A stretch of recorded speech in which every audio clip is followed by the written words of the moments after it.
Tcaf is a free comic book festival, patterned after like more literary festivals and just sort of family-friendly festivals in general.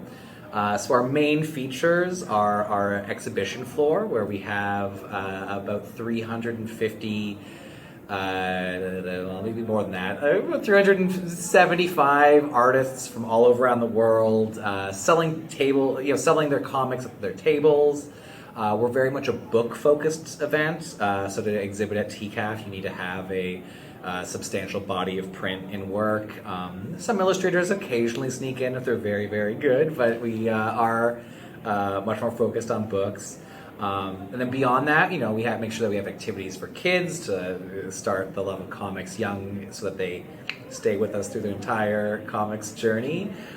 We do panels and programmings, installations, gallery shows, and then we complement our weekend main day programming with a whole bunch of off-site stuff. So tonight we have some receptions, we have screenings of films adapted from comic books, some social parties, some live drawing events, anything that kind of fits in the big world of comics, because we're all about celebrating the breadth and diversity of the comics medium.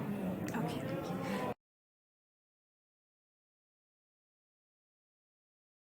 Yeah.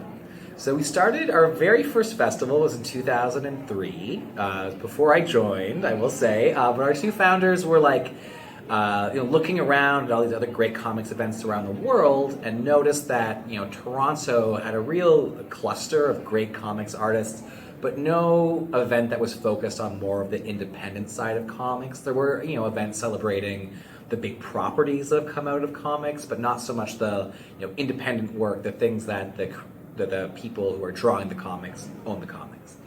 And so they put together a very small little event in a church basement that was attended by about 600 people and had maybe 60 artists in attendance. And then the event grew, it was every other year initially.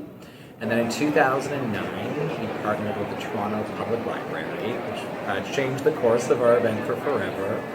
We went from being every other year to annual. And over the course of the last 16 years, minus a couple of COVID years there, we've been hosted here at the Reference Library, growing steadily, both in terms of the footprint in the space. So, our first year we were just the first floor.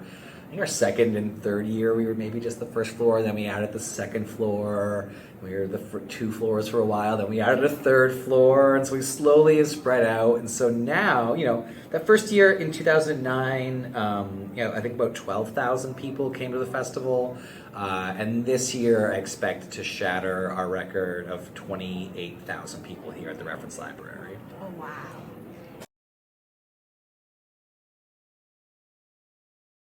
Yeah, there's a lot of goals. So yeah, the nice thing, about comics is that there's always new comics coming out, and so we're always so excited to feature guests that we have never featured before. And there's, so many more things to do and explore and add in terms of programming. More gallery shows, longer programming. A big change for us next year is that our partner here at the library let us know that they'll be undergoing a renovation that will have some branch closures. So for next year, we're looking for a new home and venue. So that will make a lot of big changes next year, no matter what happens, because the show will look a little bit different for sure. So it's nice that you made it this year, because it won't be like this next year or in the year after for sure. And then we're hoping to return to this building in 2027.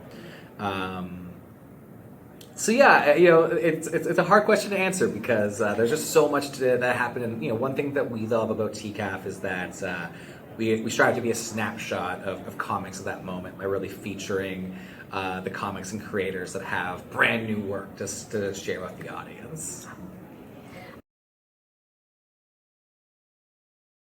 Yeah, so in 2019, which was our last year before the pandemic, we hit a record of 28,000 amongst all of our festival events.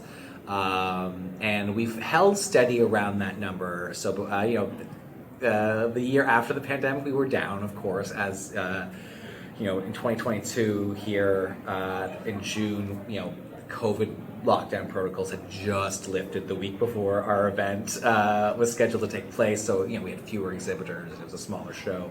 But then last year we were back up to 28,000. And I think this year I expect 28 or 30,000.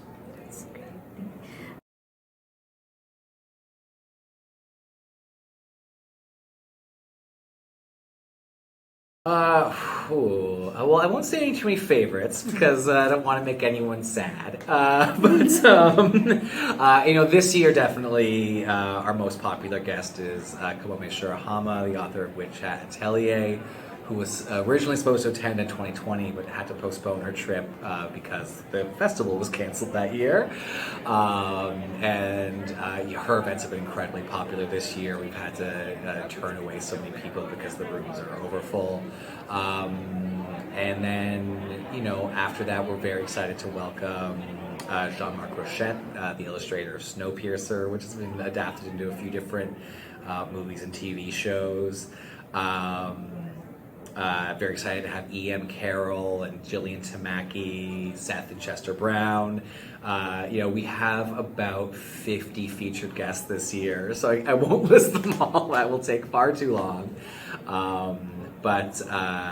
It's great to see the engagement that the authors bring. But I think the most popular thing that we do have in general, beyond the featured guests, is it's the exhibition floor. It's all of the cartoonists that are traveling to sell their handmade zines or their small run comics. The people are really excited to come to Tcaf to check out the new cool stuff that is fresh off the presses. Okay. Yes, I've actually been to one. Oh, really? Yeah. Oh, that's great.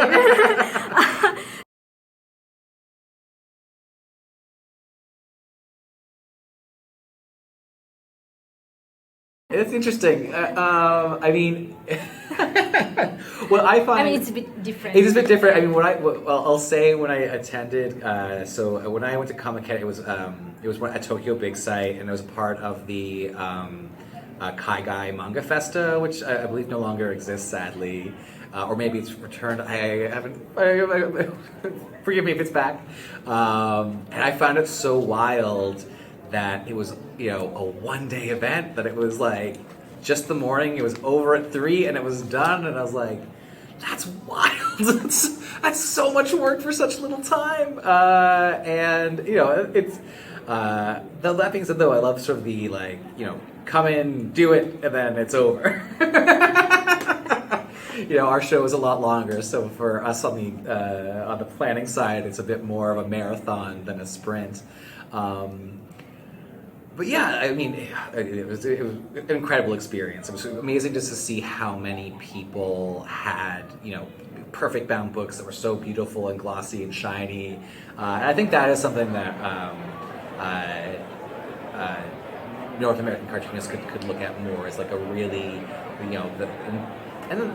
this is not many people spend a lot of time and care in their printing, but the quality printing, the professional look, I think could really aid a lot of North American creators.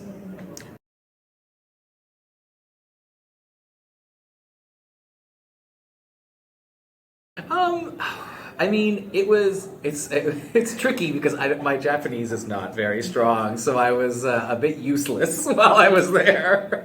I think the thing that was so neat to see is that the comics culture in Japan is largely different, especially in what in North America we call them mainstream comics, the Marvel, the DC superhero stuff. But it's a funny term because actually those comics sell far less than most other comics in publishers. Young adult comics, autobiography, biography. Those comics actually generally sell much better than mainstream these days. But I forget kind of where I was going with this. But anyway, I guess that to say is.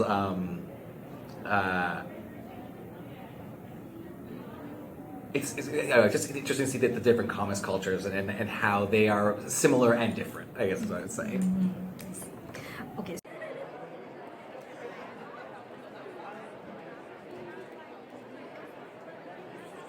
Well, my favorite mangaka is Taiyo Matsumoto. So he would be my featured guest, and he would illustrate my poster. And I would bring a lot of the Japanese manga creators that I've had the pleasure to meet with my work with Tcaf. Since 2009. We've brought at least one Japanese creator every year to the show. It was starting with Yoshihiro Tatsumi, the late Yoshihiro Tatsumi, and getting a chance to meet him was so incredible. When I was 8, oh my gosh, that was so long ago. So I would be bringing the weirder, the neater side of manga comics. So we've really been happy to have. Pototame exhibit here at Tcaf. They would be one of my guests. There's a creator called Yoshihiro Tada who has exhibited with us digitally in our digital marketplace, because that's a thing I didn't even really talk about. We do a whole digital side of our festival these days. So yeah, they'd be there. It'd be wonderful and wacky, and there's so much of that in Japanese mangaka that I think doesn't make it over here, but it's so cool and vital and interesting. Arigato.